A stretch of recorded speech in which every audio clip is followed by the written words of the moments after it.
ఎవరి గతి ఎటులున్నదో ఈశ్వరునికెరుక ఎవరికి విధముగా జరుగునో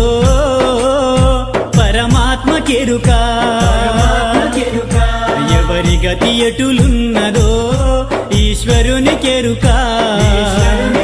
ఎవరికి విధముగా జరుగునో పరమాత్మకెరుక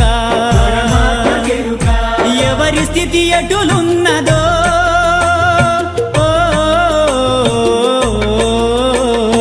ఎగసి ఎగసి పడుటే కాని అలవి కాదెవరికైనా హరిహర బ్రహ్మాదులైనా అనుభవించక తీరదు